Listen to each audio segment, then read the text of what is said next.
คลิปวิดีโอนี้จะเป็นคลิปวิดีโอส่วนตั้งเน็กหลัก7เนาะ 5,000 กิกฮอ50,000 กิกเข้าไปเบิ่งว่าแต่ละวิธีได้เท่าใดเลยเนาะแล้วก็มันใช้ได้จักมื้อบ่ให้มันเสียเวลาเข้าไปวิธีที่1เลยเนาะวิธีที่1แม่นเฮากดหมายดาว77ตัวนี้จะเป็นเบอร์เบอร์ตื่นเงินเนาะเบอร์ตื่นเงินของรัฐ7หมายดาว77 73ตัวเนาะแล้วก็หมายดาวก็107ในที่นี้กดโทรออกตัวนี้เงินตัวนี้เราจะได้สมัครเนาะเงินอยู่ที่ 5,000 กิกแล้วก็เงินที่เราจะได้มาเนาะก็อยู่ที่2 กิกะไบต์หรือว่า 2,000 เมกะไบต์ใช้ได้1มื้อเนาะตัวนี้เราสามารถลิ้นได้ต่อเนื่องเนาะอันนี้จะเป็นวิธีที่1เนาะได้อยู่ที่2 กิกะไบต์หรือว่า 2,000 เมกะไบต์ใช้ได้1มื้อเนาะ 5,000 กิกวิธีที่2เนาะเราก็หมายดาว777หมายดาวเนาะแล้วก็114เนาะ114เนาะ114หรือ104หมายสีเหลืองกดโทรออกตัวนี้เงินตัวนี้เราจะได้สมัครเนาะก็อยู่ที่ 15,000 กิกเนาะแล้วก็เงินที่เราจะได้มาก็อยู่ที่ 7,114 เมกะไบต์หรือว่า 7.14 กิกะไบต์เนาะใช้ได้7มื้อทิก1เลยเนาะตัวนี้จะว่าเป็นเงิน 15,000 กิกเนาะวิธีสมัครของมันก็อยู่ที่จะเป็นตัวนี้เนาะแล้วก็เงินที่ได้มาก็อยู่ที่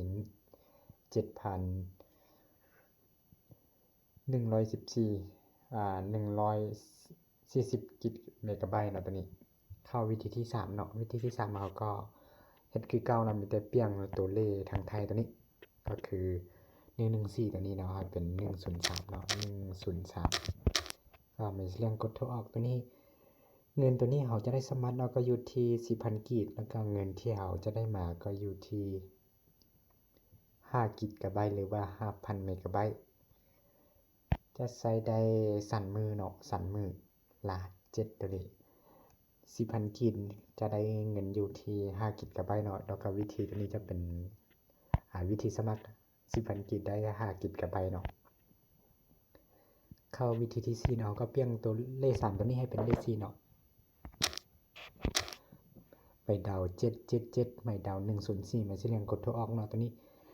เงินที่เราจะได้สมัครก็อยู่ที่ 10,000 กิกคือเดียวเนาะแล้วก็เงินที่เราจะได้มาก็อยู่ที่2 กิกะไบต์หรือว่า 2,000 เมกะไบต์ใช้ได้ทิก1หรือว่า7มื้อคือเดียวเนาะตัวนี้เข้าไปวิธีที่5วิธีที่5ก็คือ105เนาะ105ตัวนี้แล้วก็กดโทรออกตัวนี้เงินที่เราจะได้สมัครเนาะก็อยู่ที่ 10,000 กิกเนาะ 10,000 กิกแล้วก็เงินที่เราจะได้มาก็อยู่ที่500 เมกะไบต์เนาะได้แต่500 เมกะไบต์มันใช้ได้เดือนนึงหรือว่า30มื้อเลยเนาะตัวนี้จะมีแต่ตั้งป้าไว้เนาะคันว่าเราเบิ่งมันก็มึนเนาะเพราะว่ามันได้น้อยเนาะแต่ว่ามันใช้ได้30มื้อตัวนี้เข้าไปวิธีที่6เนาะเราก็เปลี่ยนเลข5นี่เป็นเลข6 106เนาะแล้วก็กดโทรออก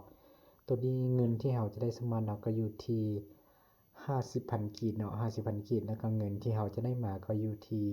5 กิกะไบต์หรือว่า 5,000 เมกะไบต์เนาะใช้ได้30มื้อหรือว่าเดือนนึงเนาะเข้าไปวิธีที่7เนาะเราก็108เนาะ108เดี๋ยวนี้แล้วก็กดโทรออก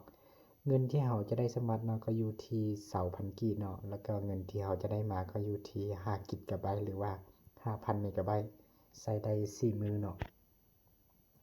เข้ามาวิธีสุดท้ายเนาะวิธีสุดท้ายตัวนี้ก็คือหมายดาว777หมายดาวเนาะแล้วก็207เนาะ207ตัวนี้เงินตัวนี้เราจะได้สมัครก็อยู่ที่ 10,000 กิกคือเดียวเนาะ 10,000 กิก 10,000 กิกแล้วก็เงินที่เราจะได้มาก็อยู่ที่3 กิกะไบต์หรือว่า 3,000 เมกะไบต์อายุการนำใช้ของมันเนาะก็อยู่ที่5มื้อหรือว่าทิก1เนาะตัวนี้จะเป็นวิธีสุดท้ายเนาะก็คือ 4,000 กิกมันจะได้อยู่ที่3 กิกะไบต์ใช้ได้5มื้อเนาะ